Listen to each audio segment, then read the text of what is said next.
Yeah. Good. Thanks. Thank you. You got it? Yeah, I got it.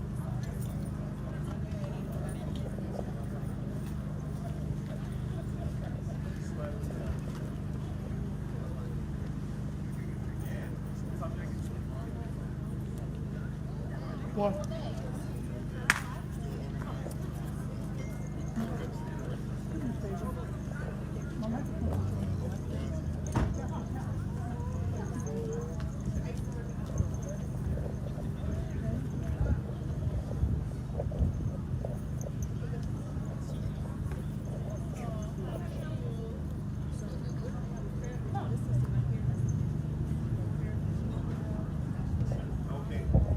Okay, we're going to get started here.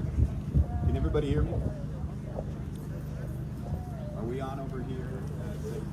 Yeah, we are. Can they hear me? Yes.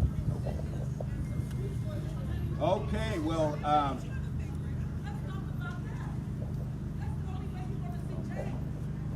okay, so thank you very much, everybody, for joining us here today. My name is Lamar Thorpe.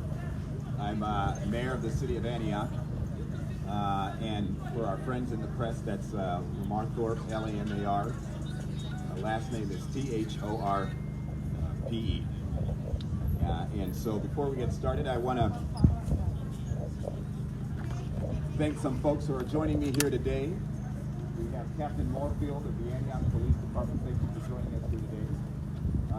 Tasha Johnson, who serves as the city's Youth Services Network Manager. She's joining us here today. And Councilmember Tamisha Torres-Walker, Councilwoman for District 1. So this is District 1, one of the greatest places in Antioch. Say that? That's right. Yes, it is. Yes, it is. And we're also joined by our friends from the Contra Costa County Department of Probation. And we're joined by Ed Randell. And that's funny. I realize that's the former governor of Pennsylvania. And so we're excited. We're excited that they're here. I see NBC and Telemundo. I thought you guys were already here. Is that 2 trucks? All right. Well, again, thank you for joining us here today. Before I get started, I just want to make perfectly clear that I am exceptionally proud to be mayor of the city of Antioch. And I'm exceptionally proud to work with an outstanding group of individuals on our city council. And so we have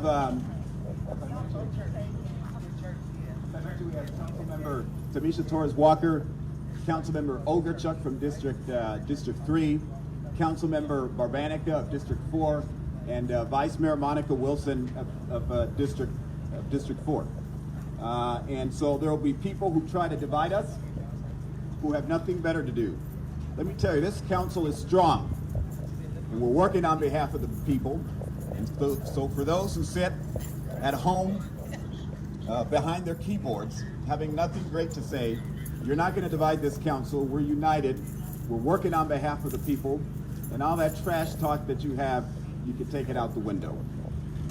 So today we're here to send a clear message to residents of our city. Time's up.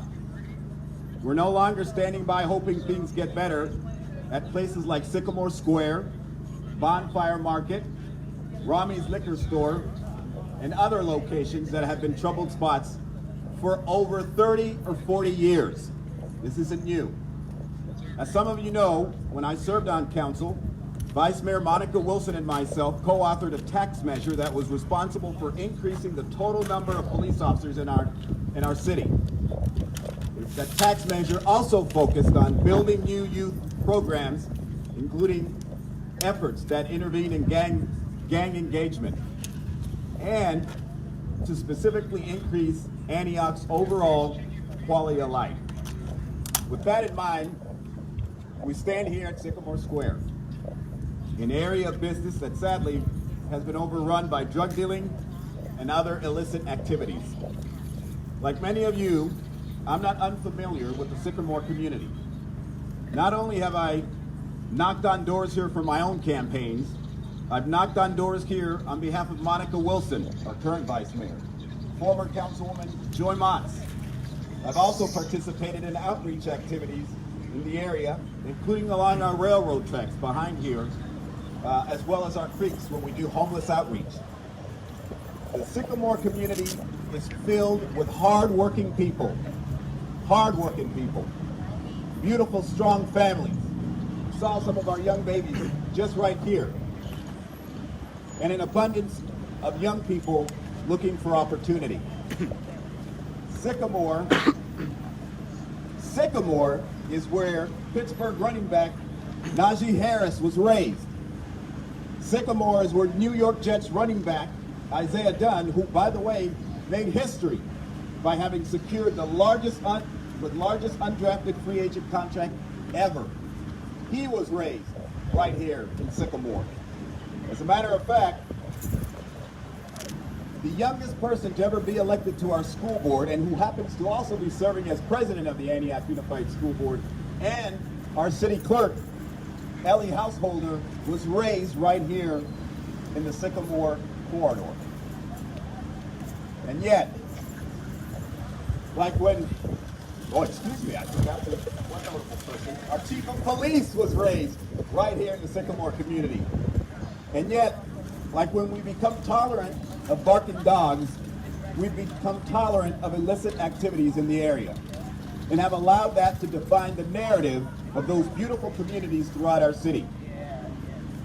I want to thank Councilwoman Tamisha Torres-Walker for lifting this matter up and bringing it to my full attention. Because as I said earlier, time's up. Time is up. So with that, I'm going to introduce Councilmember Torres-Walker for a few words before I get into some of the proposals that we're going to be discussing.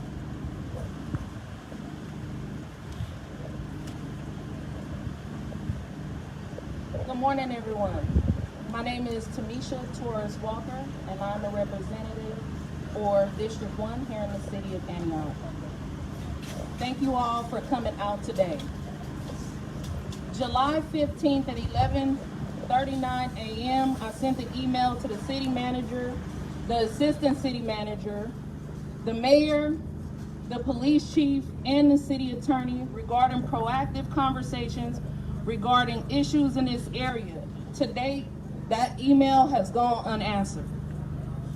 Since 1995, we have had 7 mayors, 2 of which were black men and who served on previous councils.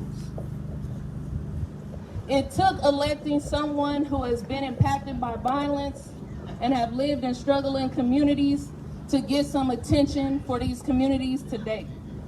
So I want to thank the mayor for hearing my call to action. I knocked on doors and talked to people who haven't been heard for over 30 years. That's unfortunate. We've heard about Measure W this morning. That measure is still delivering today, and it should continue to do what it was meant to do. Youth programs increase the quality of life in our communities and scale up our police department to meet the current capacity. Joy Mott said to me after the election that I had inherited a district with a lot of challenges as well as opportunities. She was right. As long as we overlook the challenges, the opportunities will remain far few and in between for those in our community with barriers to economic opportunity, housing, healthy food options, and community-based resources. I know more than anyone how hard it is to tell someone to put down their guns and stop participating in the underground economy if we're not ready to offer them real options and real opportunity. It's one thing to tell somebody to make a choice and not provide them options. I also know how long that road is as somebody who has spent the last 10 years of my life working around violence intervention and prevention strategies. It could take a while to change a culture in any community. As your District 1 representative, I'm here to work with you and for your community to be a safer, healthier place to live and play. I wouldn't have knocked on your door and asked for your vote if I wasn't ready to take on issues that most people have overlooked for 30 years. There are good people in this community. Just like there are good people in the community off East 18th and Cavallo who also suffer some of the same struggles. Just like there are good people who live downtown in the Rivertown community who also face similar struggles. I believe with the newly formed Office of Community Resources and Public Safety, the Violence Intervention and Prevention Ad Hoc Committee, the establishment of neighborhood councils, which we have residents from this community standing up here with us today who have been doing work for years before I was elected and before we all cared. Give them the applause because they're the ones who have been doing the hard work. So we need neighborhood councils so that people can self-determine what happens in their community and what kind of resources come to their community. As well as we need a Human Rights and Racial Equity Commission. There is racial disparity in all of our communities. And a strong civilian police oversight body. We can start to address some of our deepest challenges surrounding state-sanctioned violence, community voice, community resources, and racial equity. Lastly, I don't care where you're from. Whether it be San Francisco, Oakland, Richmond, Vallejo, Stockton, etc. If you live in Antioch, this is your home now. Just like you would stand in the gap and defend your home of origin, it is time for you to make it right now. Make it right now and defend the home where you lay your head at every day, and that is Antioch. We all have a responsibility to this community. And if you're one of those people who are just passing through, we welcome you to the city of Antioch. But if your intentions are not good and is meant to create harm, you can keep it moving because this is no longer an option for you. This is no longer an opportunity for you. But this is a city that says opportunity exists here. And if that's what you want, then we're ready to roll up our sleeves and work with you. Thank you, everybody, for coming out today.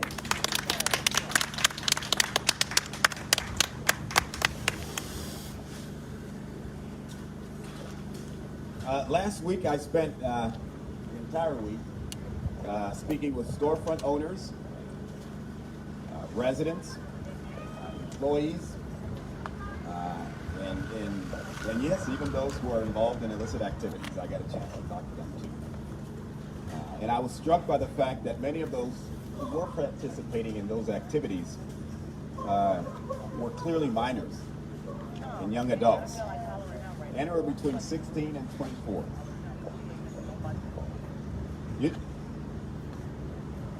Which is, of course, heartbreaking for anybody who is a parent, anybody who loves children. We don't want our children involved in this type of activity. I've said it before, I'll say it again. I'm not messing around with anybody. Today is the beginning of the end. It's going to be a long process, but I'm committed to it. We're committed to it, and that's why we're here today. Some may like my approach, and some won't. I understand that. But I have a job to do. I wasn't elected to be anybody's friend. I was elected by the people to make sure we turn things around in Antioch, and that's exactly what we're set on doing. Today I'm introducing a citywide initiative that is intended to provide our city with the necessary tools to clean up Antioch's hotspots. First, I'm introducing a paid program called the Mayor's City Apprenticeship Program that will hire minors and young adults that are involved in illicit activities. If you can show up at 8 a.m. here to sell dope, you can show up to City Hall, you can show up to Public Works, you can show up anywhere in this city to earn a living the right way. We're more than happy to train you. We're more than happy to provide you the opportunities that you need, but you won't be doing this anymore in my city. It's not going to happen. Although the program is going to be citywide, the primary focus will be here for young people participating in the drug trade in Sycamore. In my mind, this is an investment that will save lives while building a new foundation that over time will strengthen the city of Antioch. So with that, I'm going to turn it over to the city's Youth Services Network Manager, Tasha Johnson, to talk about this initiative a little more. Thank you, Mayor Thorpe. Good morning. My name is Tasha Johnson, and I'm the Youth Services Network Manager for the City of Antioch. We firmly believe in our youth and are committed to doing everything possible to support them. It is imperative that we continue to listen, and I'll repeat that, we need to listen and understand the needs of our young people and work collaboratively with communities, nonprofits, school district, community members to create innovative, inspiring, and intentional ways to uplift them. We are proud of the programming and services thus far that we've already launched this summer, such as a pop-up park play, a paid internship for young adults ages 18 to 24, the Antioch Council of Teens participation in civic engagement, a youth arts program, free bus passes, along with a paid internship program for high school juniors and seniors. We can all agree that the City of Antioch is a place of opportunity, and we want this to be true for everyone, including our youth. Thank you.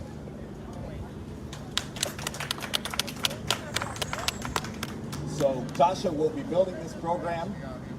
I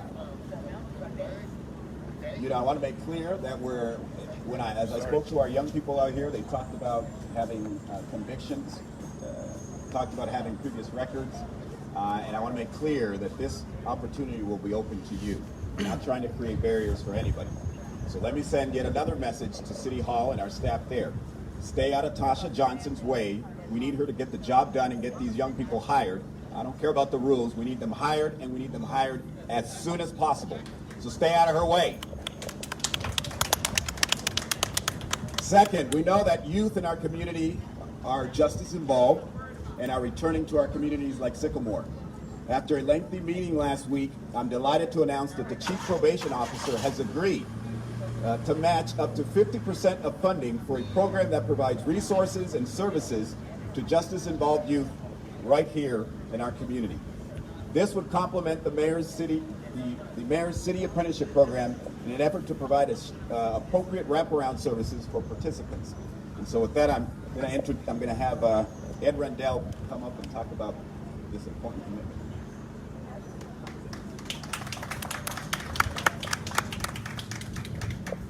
Greetings, everyone. Ed Randall, Contra Costa County Probation, here on the behalf of Chief Issa Emmenkraus.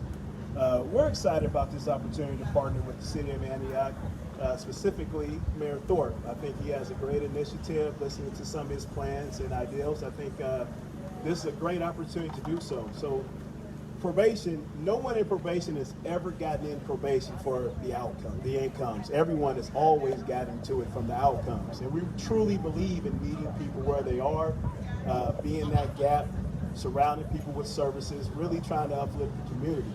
Being from the city of Richmond, born and raised, West County School Districts to junior college to University of Cal State Hayward, I've always considered myself someone from the community. So very excited to be a part of this, very excited to divert some of our funds to this very important initiative and really look forward to what the future brings. But I really think we really have a chance really to uplift our young folks, removing barriers, getting people employed, and really seeing what the next 10 years look like by the work we put in and are committed with today. So thank you for your time.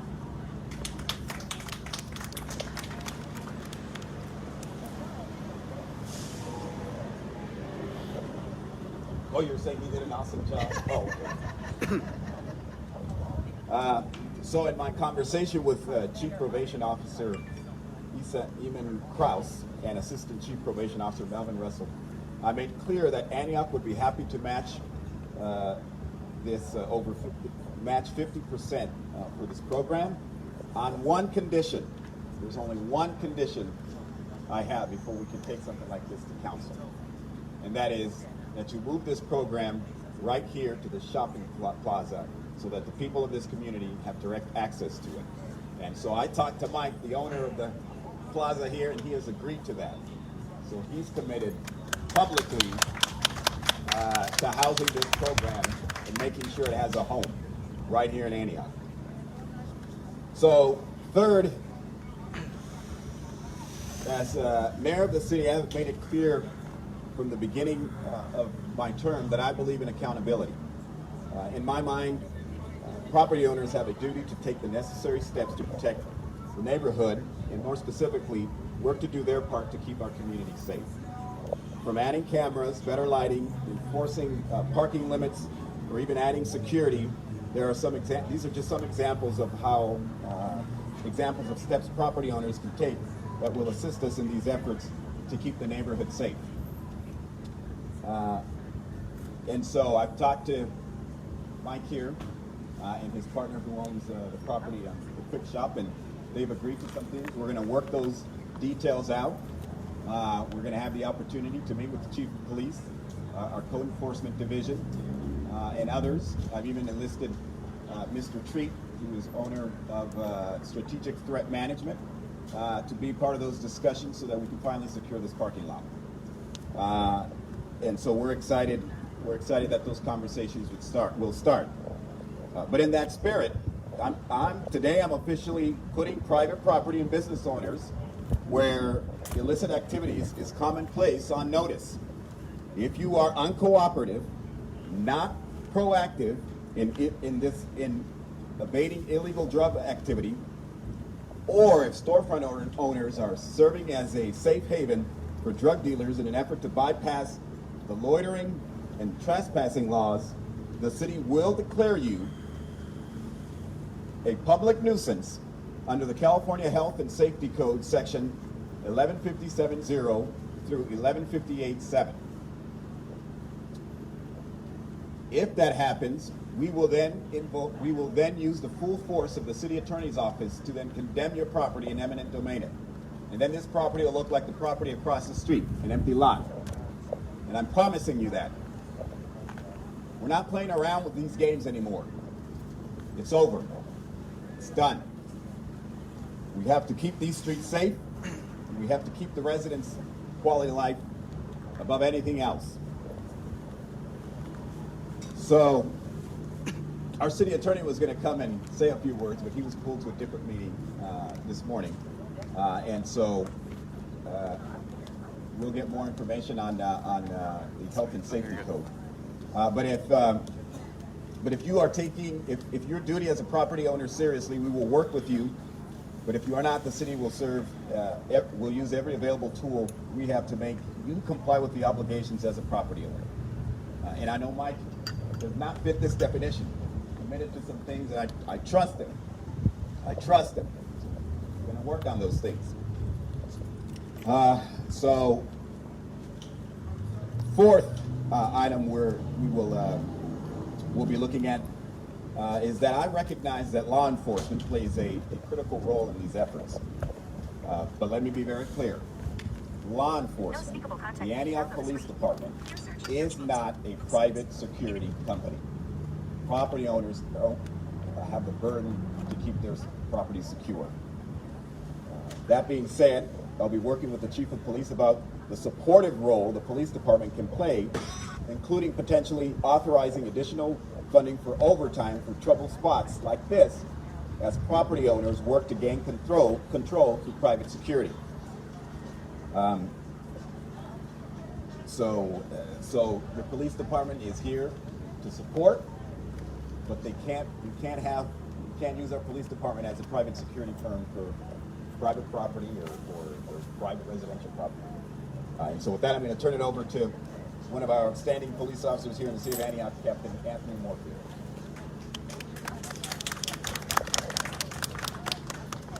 Well, good morning. I don't have any prepared words today. However, I do want to say this. The Antioch Police Department has been in this neighborhood as they have been in other troubled neighborhoods and will continue to be here, patrolling these streets for the good people of the city and this community. Today, we're here to stand in solidarity with our council, our other city staff, our business owners that are out here today, but most importantly, our community, to let everyone know that we're here for you and will continue to be here for you. So I thank you all for being here today and look forward to continuing to serve you.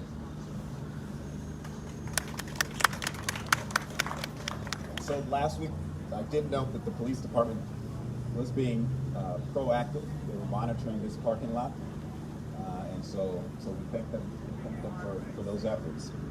but there's still a lot more to do. There will be folks who criticize our plan. That's fine. I would rather be criticized than sit behind a keyboard blogging in my underwear doing nothing. We're the ones doing the work. We're the ones who are out here. And so I want to thank everybody for joining us in those efforts. I did want to point out Vice Mayor Monica Wilson is here with us today. Thank you for being here. Our residents deserve to know that we're working hard to make their safety a top priority. Members of this community should not be held hostage in their own homes. They work too hard for that to happen. As you can see from those who are behind me, we're not going to allow this to happen anymore. Now, in these discussions, as we move forward and come up with a timeline to gain compliance, we will, of course, be seeking residents to participate in that process. That's critically important. I did hear from a lot of residents last week, and a lot of people aren't happy, and understandably so. And I also got a chance to meet this outstanding resident who actually works at the laundromat here and monitors the parking lot sometimes, and that's Glenn Webb. And so I'd be remiss if we didn't at least have a resident from the community come up here and share a few words. And then with that, we'll wrap it up.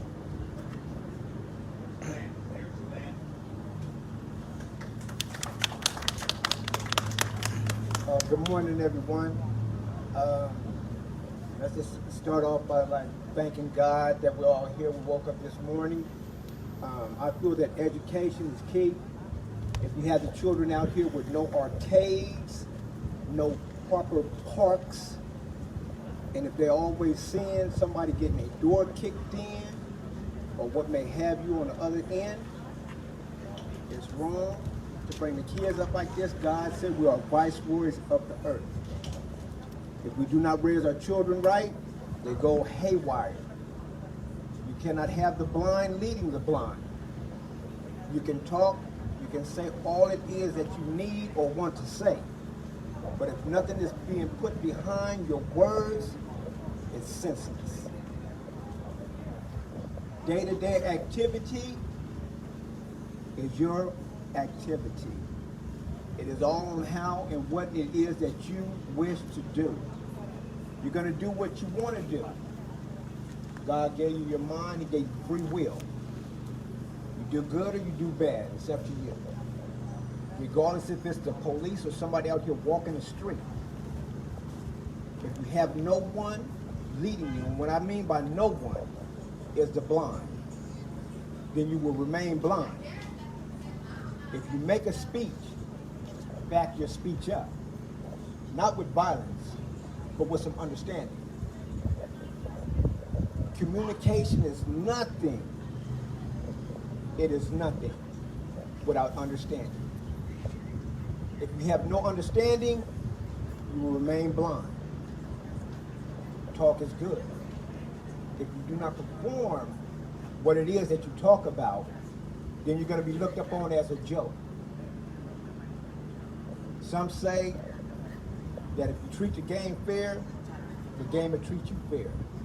Regardless if you're the police, news reporter, somebody that's hustling, trying to feed their kids, children. If they have to sell dope to feed their children, that's wrong. If you don't produce jobs that will put food on the table, that is wrong. You cannot say for somebody hustling that they're wrong. You cannot say that somebody that's hustling is right. You cannot say, just because I stand here and make a speech, that my speech is right, without putting some effort behind it. Talk is good. But when you back it up, it's even better.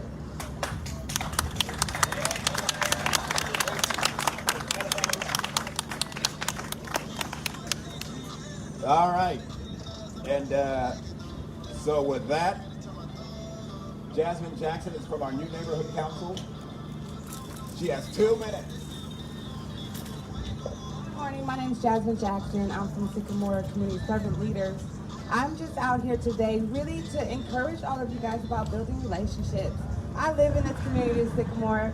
I know the store owners, I know the hustlers, I know the police, I know the people in the community. Why? Because I'm out here building relationships.